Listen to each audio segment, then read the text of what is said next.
And we are live. Woo! Welcome to the 19th hole with me, Kelly and Phoenix. Bo at Bo _ McBig Time. And Conor Coughlin underscore. I don't remember. But I will tell you when we are back after a short introduction. Maybe.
Still says Nate. You still don't know what my Twitter handle is either. I don't even Cough _ DFS. Cough boy. _ DFS. I'm trying to make it so it doesn't look like such trash in here. I think the shot of the bathrobe hanging on the bathroom doors. That's nice. There you go.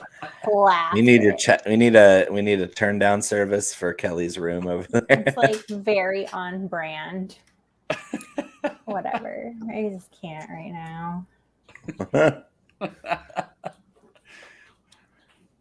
There we go. Oh, there's the emergency little hatch there. Yes, yeah. This is classic. Classy and classic. Man, what would you do without this? It's a clean hotel room. Kind of. We won't. We've heard stories about the upgrade to the current room. I really can't wait to spin it back for once this week. Dang it. I'm gonna take like a 10-minute break because I don't think I can bear listening to you. I don't need much time. It's just gonna be. Should we? You know what? I just want to get it over with. Yeah, give me the drop. Let me get it over with.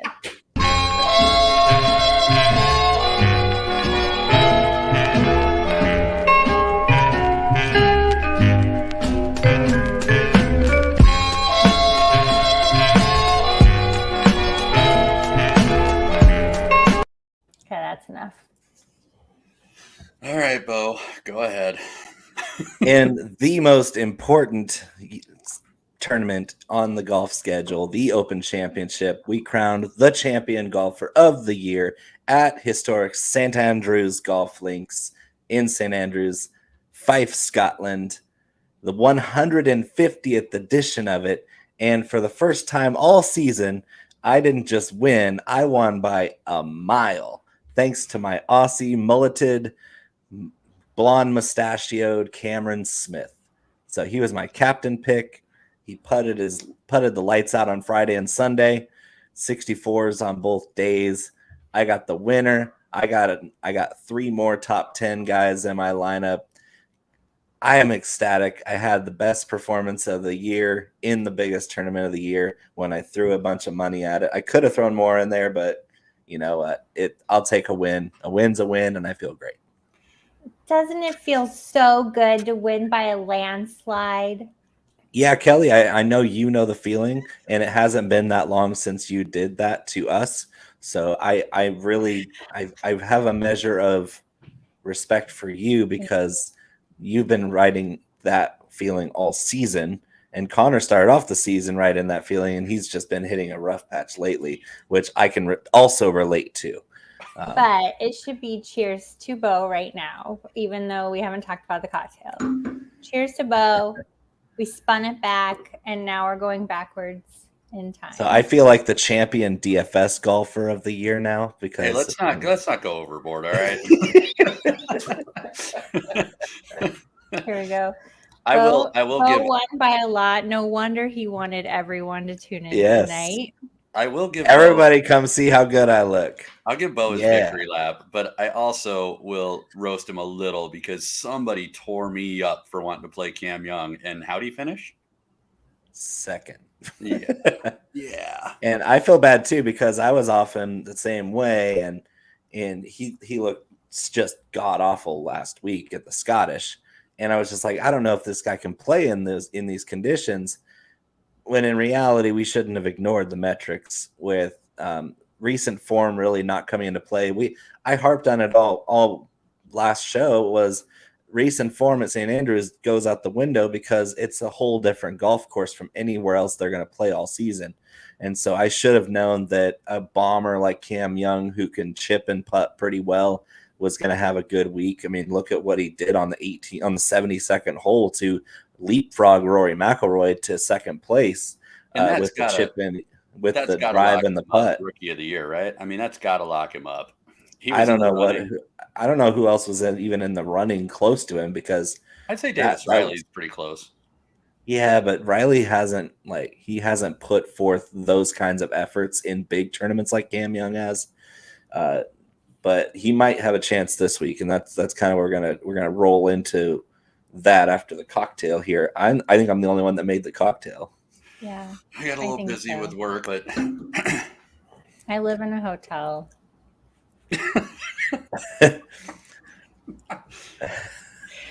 Also, yeah. I just realized when I popped us up on the screen that we did not have our own backdrop, so I've been populating that as you're talking. Hope it wasn't too distracting. Looks great. Connor's in the water where he usually is. And you actually messaged me about this 10 minutes ago, so thanks. Okay. Yeah, and I'm in the trees where I'm very comfortable. I'm usually driving it in the trees. Hey, I'll be honest though, since you brought it up, my actual golf game has been awesome lately. Like I have not shot around out of the 70s in the last 4 or 5 times I've been out. So I am striking it real well.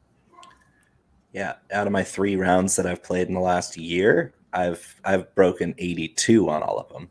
I've anywhere between 79 and 82 on all 3 of them. So I feel like my game's pretty good for as little as I play. So if I had a weird month where I played more than once, I think I'd be back in the mid 70s where I belong. But right now it's just a struggle to chip and putt. Fancy. I'm gonna need a set of California clubs. Yes. Because I'm gonna be here 2 weeks a month and I have not played golf in 2 weeks, and that's crazy. Not acceptable. Yeah. Unacceptable. Not acceptable. So let's talk about this cocktail since you took the time to make it. And Craig is asking if the cocktail can still be made if he doesn't have a boot, which was, I think, the image of our class. Right. Yeah. The official drink, the official cocktail of the state of Minnesota is apparently called a bootlegger, which is kind of like it's kind of a weird Northern Plains version of mojito / hard lemonade / I mean, it's just a weird cocktail, but it tastes good. Very refreshing. It gives you a choice of cocktails. You can use gin, you can use vodka or bourbon. And I'm thinking if it's called a bootlegger, I'm going to definitely use bourbon. And so I use Buffalo Trace, 2 ounces of Buffalo Trace. I squeeze the juice of 2 limes and 3 lemons, which has a really nice citrus kick. About a quarter cup, 2 ounces of agave nectar to sweeten it up. And I took a whole chunk of mint leaves and muddled them up in the shaker. So I'd have a bunch of mint leaves floating in this sucker. And I didn't have club soda. I was at the store. I was near the cocktail section where all the lemons, limes, and mint were, and I forgot club soda. So I did what any good Minnesotan would do, and I substituted club soda for beer. and it was a light beer. It was Stella Artois. So I mean, it was 2 ounces of Stella Artois instead of club soda, and it turns out pretty good. It's not a huge difference. It just needs that carbonation, and Stella has a pretty clean taste. So I don't think it's that big of a deal to switch it up and use beer. I mean, Connor, you're a Minnesota Vikings fan, so you've probably been up to that state quite a few times. Is beer an acceptable substitute for club soda? Absolutely. My wife's from there. And I was going to say, though I've never had this variety of state cocktail, it makes perfect sense. If you've ever tailgated there, partied there, camped there, anything in Minnesota, there's not a whole lot of it's not a whole lot of problem drinking just about anything that isn't nailed down. So the fact that state drink is pick your own cocktail to mix in, or pick your own liquor to mix in, makes 11 sense. months out of the year, you guys need something to warm up with. And right now it's the cool down month, and I have it in this. It says to pour it into a hurricane glass because it is a lot of liquid, and it can't. I have 2.5, 3 ounces of bourbon in here. I cannot taste any of it, and it's Buffalo Trace, which is I think 100 proof. And this is I cannot get any semblance of bourbon with all the citrus and sugar in here and mint, but it's in my Tootsie's Nashville Orchid Lounge hurricane glass. No, it sounds delicious. I'm gonna definitely have to mix it really up. Good. I didn't have the time to get the ingredients, so I went with the other national treasure of Minnesota, the latte. I just you guys love your lattes. The same beer I have last week because the delightfully busy one. This is the red ale sun spanked local beer. Hey, nobody kink shames around here, and especially not beers. Hold on, that's the same 4-pack though, isn't it? Mm-hmm. But I also received a lot of wine also while I've been here. Bottles. People know I love wine. I have 2 bottles sitting right here. Dude, well, let's cork them. That's what we should do next week is wine. We have never done wine on this show. Really? Yeah, wine. I know. I just drank wine for the first time in like a year and a half, 2 years last weekend because I was cooking with it. I made a beef roast. I made a beef roast and I made a Merlot pan sauce, and so I had to uncork a bottle of Merlot, and so I poured myself a couple 3-4 glasses because I only needed to use. I only needed a cup of Merlot for the recipe to make the sauce, and so I had a good 3-4 cups left of Merlot to drink before I throw it out because I'm not going to save a $5 bottle of Merlot. No. Oh, you were drinking classy. I don't know. It was good though. Would drink a $5 bottle of Merlot, but more. Well, the thing about Northern California is we can't even throw a rock without hitting a winery. So, like, I think that this bottle might have been more expensive if you go outside of the area, but it was from down the street. So I think it was a decent. I mean, as far as Merlots that I've tried, it was not offensive. It was pretty darn good. Yo, we're getting wine drunk next week, kids. Yes, Yay. Go. Let's go. I had a 1961 Barbaresco and a 1990 something Barbera, which I love those Italian grapes, the dry finish. I've never had either one of close to those vintage. No, I had the 99 once before, but 61. Ooh, great. It was fantastic. I can imagine the aroma of that. Okay, we need to stop talking about alcohol probably. Hey, who won last week? I can't remember. It might have been you. You're finally the bride. Yep, I finally got my gown and my veil over my eyes. No longer. Seriously, you had a great lineup. You really, and you had some good picks.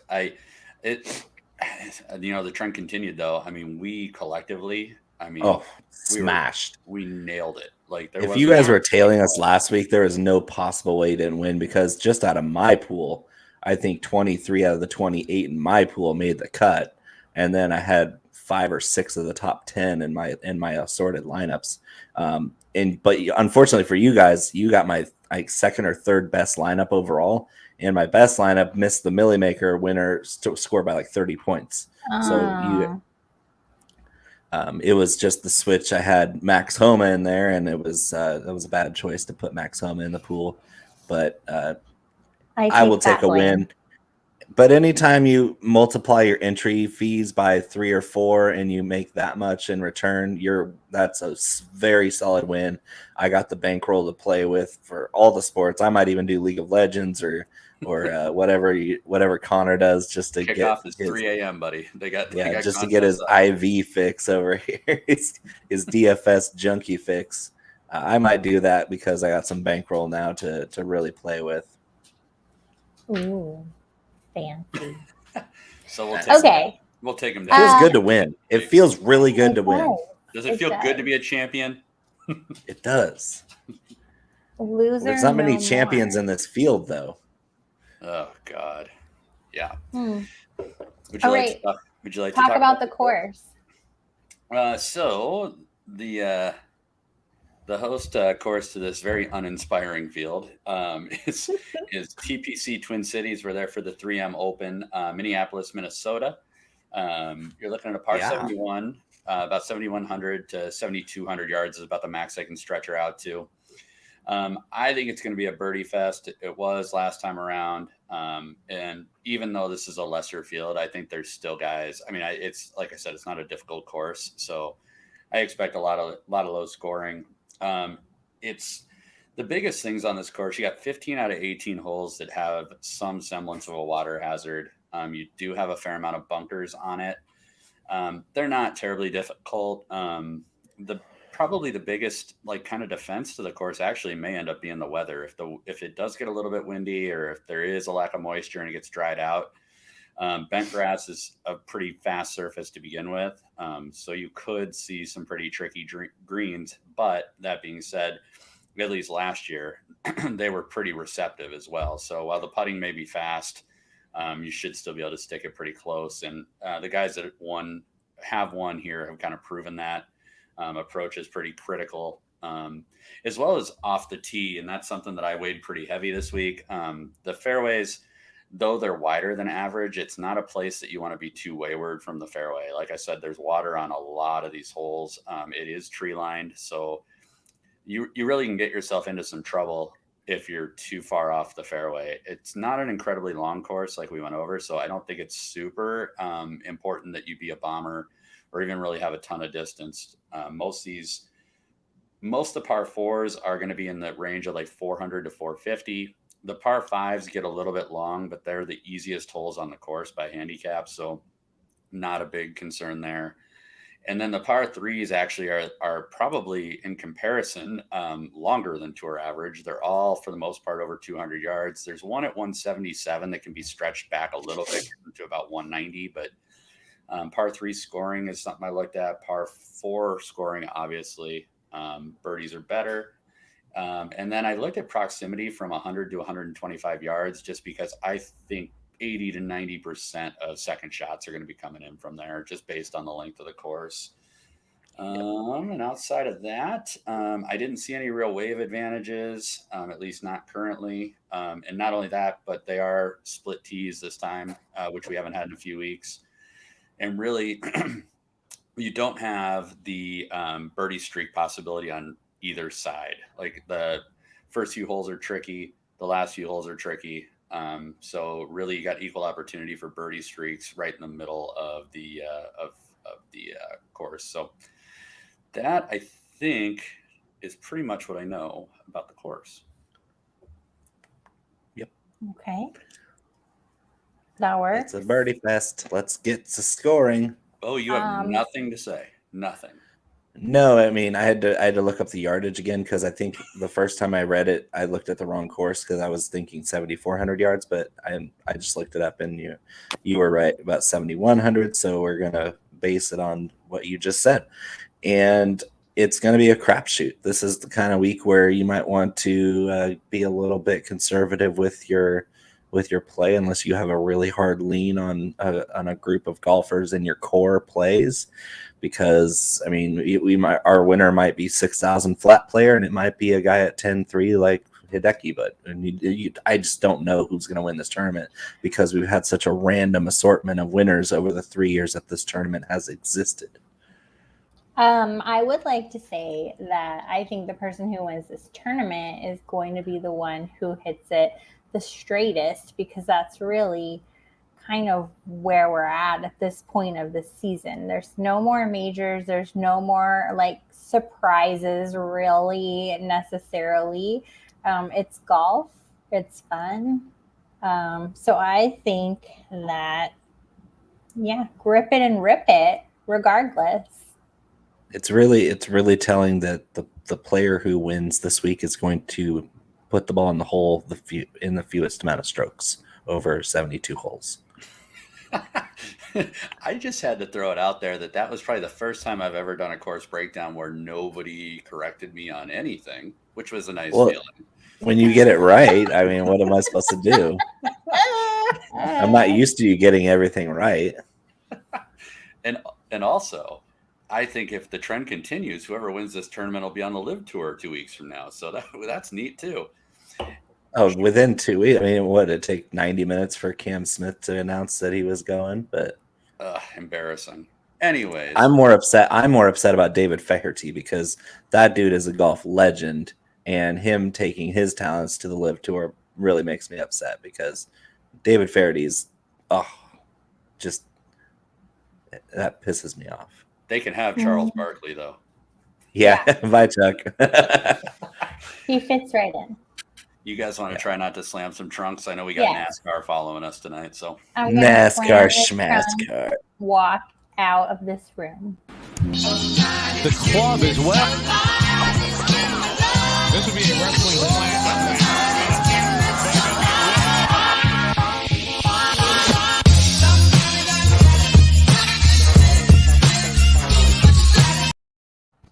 There we go. Let's do it. Let's dive right in, because I did do a video this week, but I forgot to alert the person who uploads the videos. So I don't think it is live yet, but I do have my notes. So even I am ready this evening. Woo! Yeah. Well, why don't you kick us off? Because I always talk over you. You want to do above 10K? Yeah, seriously. Okay, over 10K. Really, I don't know that I have like a super strong feeling when we're talking about DraftKings over 10K. I do like Tony Finau, and then I've got a whole bunch of 8s, 9s, 8s, and 7s to talk about. So I like Tony Finau. Other pricey, but still in the 9s, I guess I could say Adam Hadwin. I like Adam Hadwin. So Tony Finau, his putting has been improving. And he's been on kind of a tear, honestly. He's doing well, and he doesn't really get the spotlight still that other players get. However, he's priced very like on the high end this week, higher I think than I've ever seen him priced on either platform. So those are my two kind of big plays this week, would be Tony Finau and Adam Hadwin, who we like to call Had Lose graciously. Or Had Had lose, because every time we play him, he does not had win. I will call out that both of these players have decent course history. 2021, Finau came in 28th, 3rd, and 23rd over the last 3 consecutive years. Adam Hadwin came in 6th. I don't believe he played in 2020, and then he came in 4th in 2019. And then as far as previous showings, Hadwin's been playing well until his last week's showing, not so well, but 7th, 35, 18th prior to that. And Finau, 28th, 13th, and then 3 weeks ago, a stinky 82. However, strokes gained, awesome, looking good, both of them. However, stronger on the Finau side, and off the tee, of course, Finau hits longer. The a lot of these guys will. His accuracy is not that fantastic, whereas Adam Hadwin hits it a tad shorter, 5-10 yards shorter, and has way better driving accuracy. Greens and regulations, they both rock. So I'm pretty pleased with those two as my top end picks, if you may. So I'm probably, to be honest, I'm probably fading the 10K range altogether. But if I had to pick somebody that I like the most out of that group, it's actually probably Sung J M. My only issue that I've got right now with Finau is I agree with you, Kelly. Like, he's got good course history. He, for whatever reason, seems to find it here. But the biggest thing with Finau is he's trending at over 30% rostership right now, and at 10,500, being that high priced and being that percentage rostered, like I gotta take the leverage play and get off of him. I think he's got a good shot at winning. There's no doubt about it, but that's a lot to pay for Tony Finau in terms of how much ownership you'd have to get leverage on the field. So while I like him, I'm out. And to be honest, like Sung J M, he's another example, like we talked about from last week, where I think he's definitely live to make the cut. I don't think that's really going to be a concern, but at $10,000, I'm saying that he's going to be first, second, or third, really. And I don't know that I fully buy that. So I'm probably skipping the 10K this week. Hideki's trending really low. He's only at about 13% projected so far. And if he actually tees it up, which there seems to be some debate if he's going to defect the live this week, but if he actually tees it up, I think Hideki's a pretty good play at that percentage. So that's kind of my thoughts on 10s. Yeah, I mean, I'm with you on Matsuyama and M. Finau, that ownership is, I mean, no matter, I don't think I want to play anybody above 20%. Like if I'm looking at a guy that's going to be rostered 30% of the field, I'm not going to be more than 25% exposed in my player pool. But Matsuyama and M I'll have a little bit more of. And then like close to the 10,000 range, I love Sahith Theegala this week because the guy's an approach dynamo. He's been playing well all season. He's the kind of guy that can show up and in this type of field and look like a top 10 golfer among these golfers. This is not a very strong field. And even at the Waste Management and then a couple weeks ago, Sahith Theegala looked pretty decent in a good field. His second at the Travelers was really impressive. Then he followed up with 16th at the John Deere and 34th at the Open. The guy's playing really, really well among some of the best golfers in the world. And as far as the other guys that are even more expensive than him, he's playing better than them this season. And that's why I'll take that extra little bit of leverage there. Hadwin's a solid play, but I'm all over Mav McNeely. And of course, I'm going to let Connor talk about Davis Riley, but Mav McNeely, shout out NorCal. This guy is exactly what I want in this kind of tournament. Mm-hmm. He's exactly what I want at this price point, and he's exactly what I want in this kind of a field tournament where we want birdies. We want tons and tons of birdies. The winning score is usually around 20 under par. Yeah, sorry, Craig. If I go more than that, you won't. It costs extra. It's behind the paywall. I have Mav McNeely as well, and yeah. Like you said, perfectly priced. Even though he doesn't show up necessarily as a value when you run certain models that talk about value tiers, but 9,300 on DraftKings. Since the Travelers, he's finished in the top 10 twice out of those 3 tournaments, and he's at the Scottish, he finished 16th. He went through a rough patch between the PGA and the Travelers, and then he's back on his form right now. I can't wait to just load up 40-50% of Mav McNeely this week. So we're all in the same boat, and we're definitely not alone. I'm looking at early rostership percentages. Probably 20 plus, yeah. McNeely, Riley, and Cam Davis, who I'm super high on this week. Yeah. And if I had to make a guess, what's going on is everybody's going 1, 2, 3. Those are the first 3 guys in their lineups. Because the price on them is really reasonable for the skill that you're getting.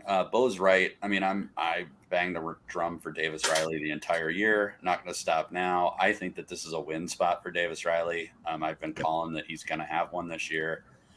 Everything about him lines up perfect for this. And quite frankly, like, he really hasn't got a whole lot of holes in his game. I mean, if there's anything that's concerning, he's not a super proficient wedge player from time to time. Like when you get into that 100 to 125 range, like he is fine. He's serviceable, but he's not the best in the field at that. Outside of that, everything else is checking the boxes. He's right now in the top 10 on my modeling. Obviously, he's number 6, right behind Cam Davis, who's number 5.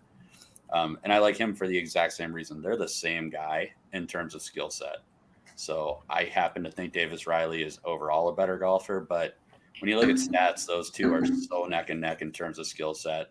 Matt McNeely, the only thing I'll say, and I should have mentioned this in the course breakdown, is I backed up. I normally run my modeling for 36 rounds. I threw it back to 50 because there are some guys that have played some of the Scottish and some of the overseas stuff, and I didn't want that in necessarily skewing the modeling over the last 36. So when you run it for the last 50, there's something that really pops about Mav McNeely that I'm just not super amped about, and it's that he's 54th in this field for approach, and this is an approach course. So that being said, I love some other parts of his game. DK points, he's 3rd in the field. Birdie or better percentage, 3rd in the field. Eagles gained, he's 2nd in the field.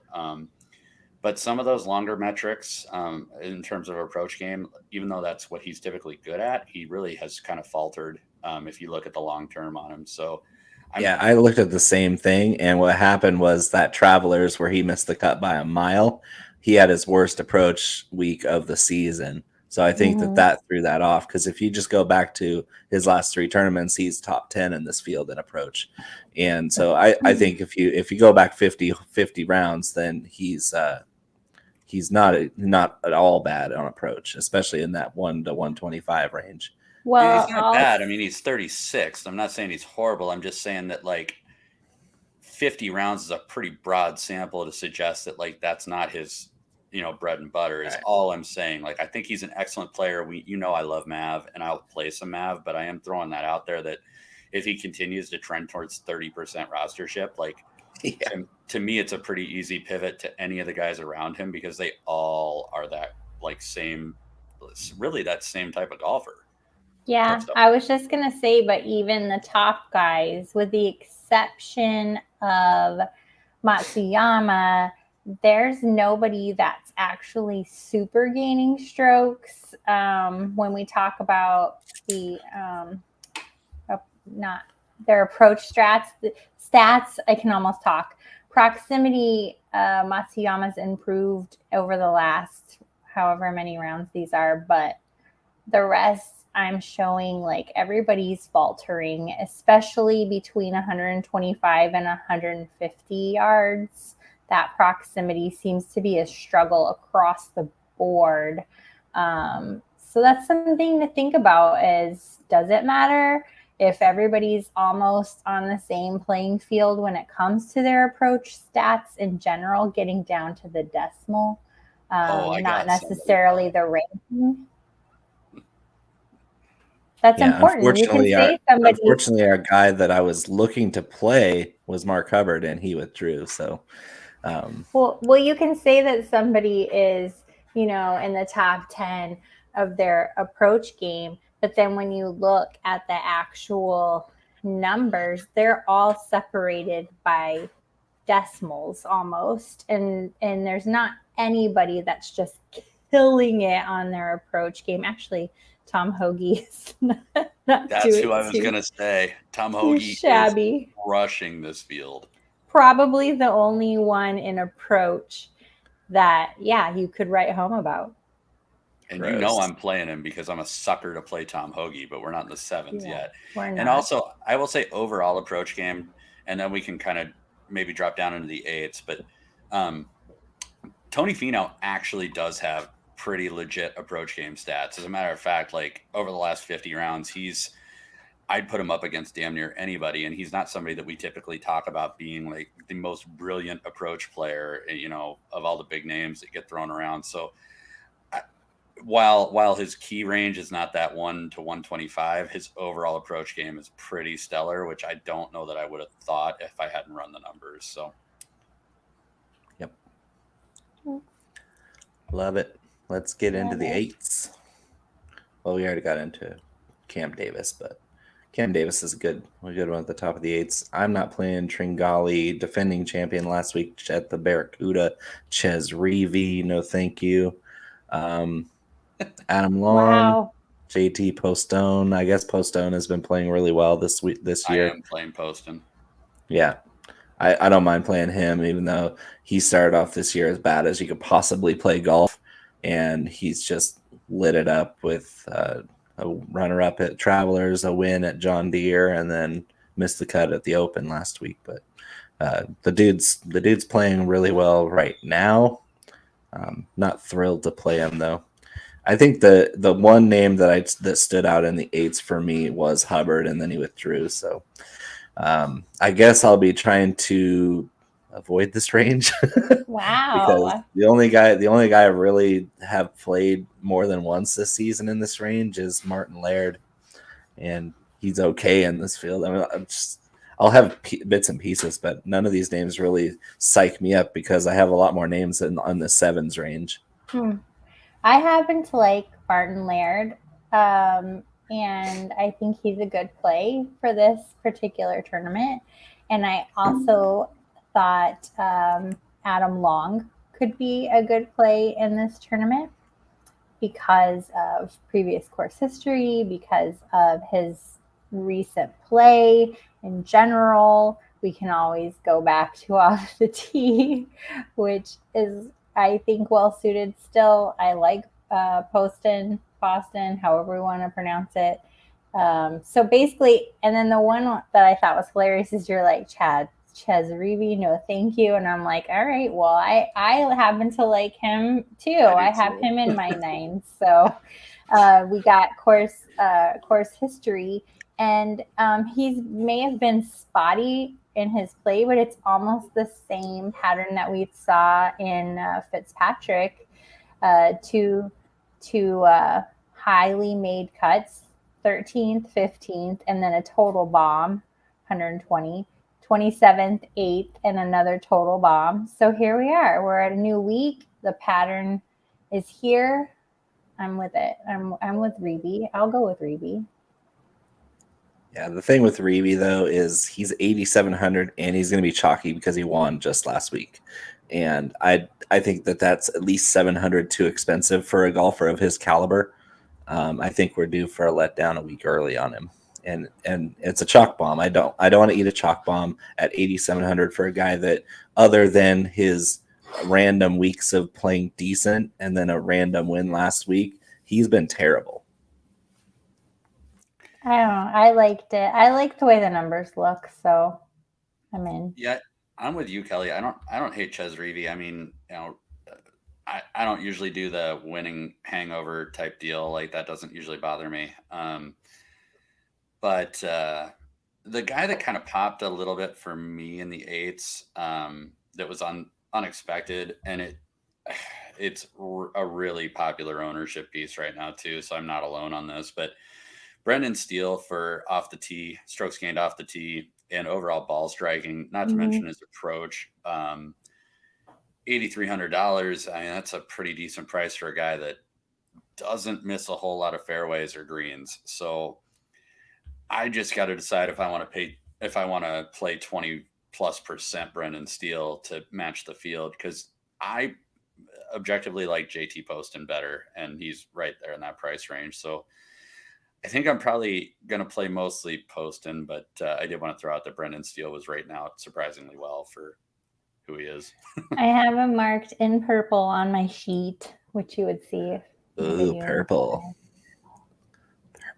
His purple value. I just made it purple because I liked it. I like purple. I've been exporting my sheet and making my own thing. She's living on the edge. Living on the edge. Cue the Aerosmith. Living on the edge. Oh my gosh, we're like going through this so quickly. We're already on the sevens now. In the sevens, you guys are probably going to be on board with me, probably, maybe not. But I really like Adam Svensson. Me too. This week, especially. That might be my favorite play out of all of my plays. I'm with you. He keeps popping up in all mine. And of course, I played Svensson despite being ridiculed by Connor. I've played Svensson twice, talked about him twice on the show, and both times Connor shot me down. So I'm glad that you playing Svensson, Kelly, got Connor to agree with somebody about Svensson. him rating out number 2 in the modeling is what got me on board with Svensson. Yeah, I couldn't ignore him. He's at a point now where 50 rounds of data like him too, and I don't know. I'm not going to be as stubborn as I have been. I'm trying to eliminate some of the bias I have towards players, but I will say Svensson has screwed me as many times as Fitzpatrick has, if not more. So, I don't know. Canada. Yeah, I think you'll like. I like Goddard up too, and I know you love Goddard up. Yeah. Goddard up he's incredibly priced for how well he's playing this season. Barbasol won 110th last tournament. That was 2 weeks ago. 4th at the John Deere. The dude's just playing really well. 7,900 for a guy that could very well go out and win this tournament. I like him. And this is a guy, Bo, before you move on from him, because I don't need to reiterate what you just said, other than this is a guy that 2 weeks ago or so, before he had an explosive miss of a cut, was trending at close to 20% because of his cost on DK. In this field, it's 7,900, which is super reasonable for a guy who's going to score you 80 plus points. He's only trending at 10.5 to 11% ownership. So $7,900. Yeah, Chris Gotterup is one of my big stars. I wrote him up in my article that'll come out tomorrow. It's in purple for Connor. Connor's got Gotterup in purple. It's fluorescent purple and with glitter accents. Perfect. Yeah, so I won't belabor that because I don't have a lot in the sevens, but he's got a giant star next to his name for me. What do you mean? You don't have Ricky Fowler for the second time? I actually had Ricky Fowler. Yes, me too. Yeah, I have a few in the sevens. Yeah, I don't have any Fowler. Sir. I only got to say one thing, and that was I cut you off, or Bo cut you off? No, Bo did. You son of a bitch. Bo! Gosh. Share the mic. Svensson. So back to where I was. Svensson, yes. And then there's a lot of talk around Brendan Todd, the Todd father, at 7-7 DraftKings. I think that's a fun play. Ricky Fowler was like my total why am I even saying that thing? And then the only other name I'm going to throw out here, and I'll let you run away, Bo. This was actually one that I was like, what? Michael Thompson. And he is playing at 7-3 and has course history. He came in first in 2020, 39th in 2021. And has had a decent showings, except for his most recent showings. So, unless I'm reading that backwards, I don't know. But Michael Thompson does play well here. Yeah, you're not wrong. Yeah, I wanted to start with the defending champion of the tournament, but he's playing so god awful this year, Cameron Champ, that I can't in good conscience think he's going to repeat this year. So no Cameron Champ for me, but I am playing Svensson, I'm playing Fratelli, I'm playing Grillo, I'm playing Wyndham Clark, I'm playing Austin Smotherman at 7-4. I'm playing Doug. Yeah, Smotherman at 7-4, averaging 58 fantasy points a week, 14 out of 21 cuts. I'm playing Doug Gim because he seems to score on Birdie Fest really well. He's a nuclear threat waiting to happen, where he's on tough courses the guy could shoot 85 or he could shoot 65, but he's exciting. And for DK, his scoring is really good. So, and of course, Tom Kim, 7,300. I know both Connor and I are both big on Tom Kim, who's moving up in the world rankings as we speak. And still nobody knows who the hell he is. So And he started out in a good spot. I couldn't believe the guy was in the top 40 in world golf rankings. He's and dominating the world tour. Yeah. Yeah, and this is a dude that's going to be on the tour more frequently now, especially with some of these guys jumping ship. So as long as he stays on board, he's going to make a lot of noise going into next year. And then all the way down, and then Hoagie at 7,100. I'm playing too. Grayson Sig, I'll have a little bit of him too. There's this $7,000 range for me is going to be loaded. So my two that I want to bring up before we move into the sixes, and I only have a couple in the sixes, but my boy Tom Hoagie, you guys give me holy hell about him all the time. I like him. He is statistically, I love him. Volatile. And when I extended the stats, when you look at the overall like body of work for the last 6 months of golf, like Tom Hoagie actually has played well. I think I have just gotten burned by him a lot of times, and so it maybe it seems worse than it is. But Matthew Neesmith is someone that I looked at, and I'm going to dive a little deeper into him because there's some stats with the proximity and the par threes that I don't love, but his overall ball striking and his approach game are absolutely stellar. He's in the top 5 for both in the field over the last 50. And then you start getting into his off the tee game, and he's number 18 in this field over the last 50. So he's got some tools that I really like at 7,500, and there's some guys in there that I think are going to be super popular. Svensson is definitely trending. Brendan Todd actually is trending. And I'm with Kelly. I really like that play. But he is trending up. And then, getting down to the bottom there, I think Tom Hoagie is going to pick up quite a bit of traction too, just for overall games. So I don't hate the Matt Neesmith play at this point. I think it might be kind of a little under the radar for a guy that's got just as much top 10 equity as these other guys. What about Callum Tarrant? Are you still on him? Out. Yeah. Out. Okay. I was on the fence about him, so I'm glad you helped me out with that one.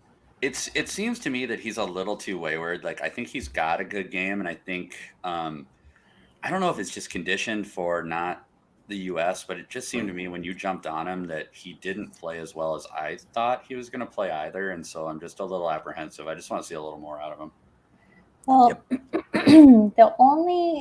I found a very interesting play. I don't even know how to pronounce this guy's name. I'm going to just go with it. It's actually at 7,000 even on DraftKings, and that's Michael Gilligan. Gligic. Okay.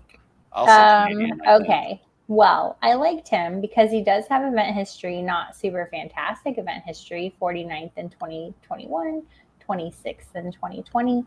He's been playing well, though, 21st, 10th, 40th. He had a withdrawal. I mean, and then the weeks prior to that, he was making the cut. So at least the last 3 showings, this guy's been showing up. And I kind of like it. I mean, it's kind of weird. The stats are not super exciting other than like greens and regulations, and his approach until you get to like 150 to 200 yards is not great. But I'm kind of liking that one at 7. And then another one I picked out, I went with in previous weeks, and it's been fine. Justin Lower and 6'9" on DraftKings. Nice. Has not played in this tournament before, but has been playing okay with a few blips on the radar here and there. But looks like he's about 7-3 in making the cut over the last 10 weeks. He is kind of sneaky. I jumped on him at the U.S. Open. Yep. And if memory serves, he didn't do fantastic, but a lot of the research that I did on him, he's actually a pretty stellar golfer. And I think in a field like this, where maybe it's not as nerve wracking or as competitive, I think that's a really solid play at $6,900. I think so too. Yeah, I played him as well that week. And then you talk about approach too. His off the tee stats are pretty decent. 292 yards, 61% driving accuracy, 68% greens and regulations. Those are decent. And then where other golfers are struggling in some of these proximities, he's actually thriving. So, Sorry, Connor, but Justin Lower did not play in the U.S. Open. What am I thinking of? The Open or the PGA Championship? It was 2 weeks ago that we played him. Yeah, what was it? When I won again. The John Deere. Maybe it was the John Deere. Yeah, because he played the Barbasol and the Barracuda. He has not played in a major yet. There it is. Yep. I'm looking at it. John and if Deere. you look at before that, even, I mean, RBC, I mean, he missed a cut at the Travelers, missed a cut at the Memorial, but RBC Canadian, he did decent. Byron Nelson, which actually is a stronger field, 46th. Yep. Wells Fargo, 31st. 31st, I mean, 15th at Punta Cana. Yep. I mean, it's not horrible. Playing well right now. Yeah. And if you get into his Korn Ferry stats too, like he's actually got a whole ton of top 20s, a bunch of top 10s, a couple of runner-ups.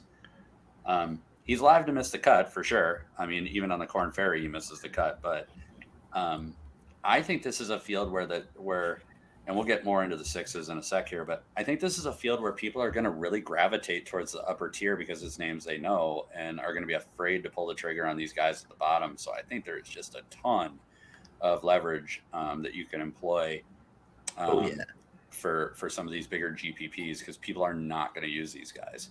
Sure. Nope. You got who you got in the sixes, Kelly?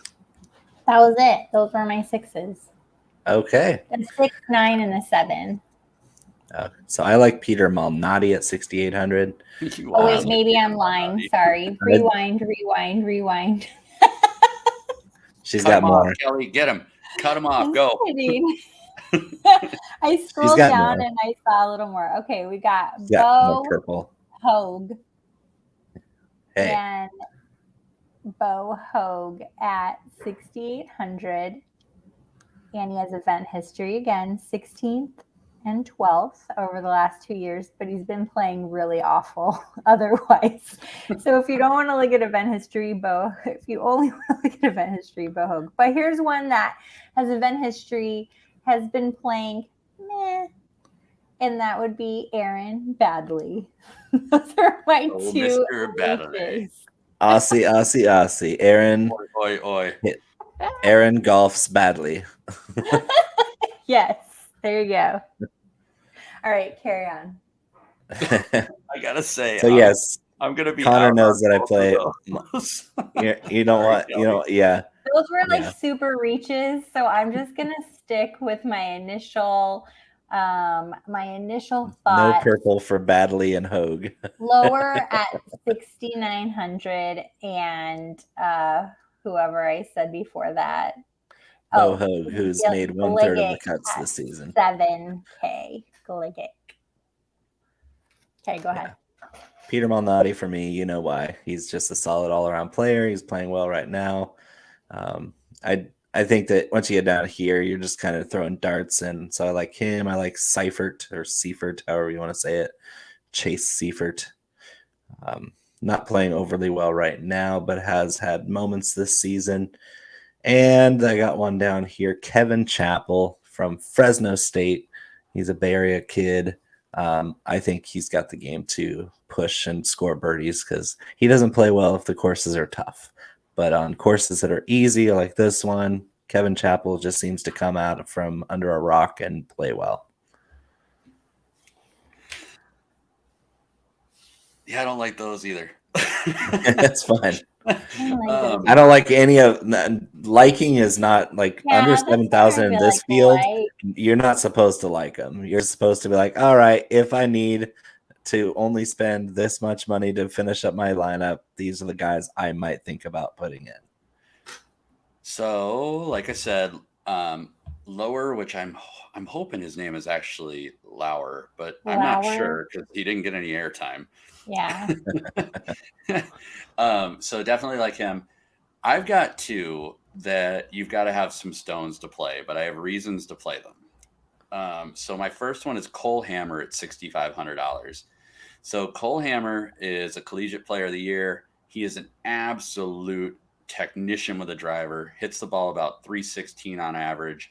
Driving accuracy is about 64%. Greens and reg about 67%. Would you say he hammers the ball? I would say Cole hammers the ball. And check out this. He is 1.4 strokes putting average per round, or per hole, and his overall scoring average, collegiate and PGA, is 68.9. So this is a dude that is legit going to be a player. Legit. Averages over 5 birdies around. This is seriously put him on your radar if Liv doesn't steal him away. This is a guy that's going to be a true PGA player. He absolutely smashes golf balls. And then my other one is Dylan Menante. Menente. He is also a collegiate player, formerly of Pepperdine. He's from California. But the things that does he know how to party? Yeah, he's got to know how to party. He went to school with Sahith Theegala, so he probably does party. Yeah. So on top of that, he was a 2-time All-American at Pepperdine. He just transferred to UNC. But the impressive things about him is he's got 46 career rounds below par, 13 top 10 finishes, 21 top 20 results in collegiate play. And he's got a whole slew of accolades behind that. And he's at 6K in this field.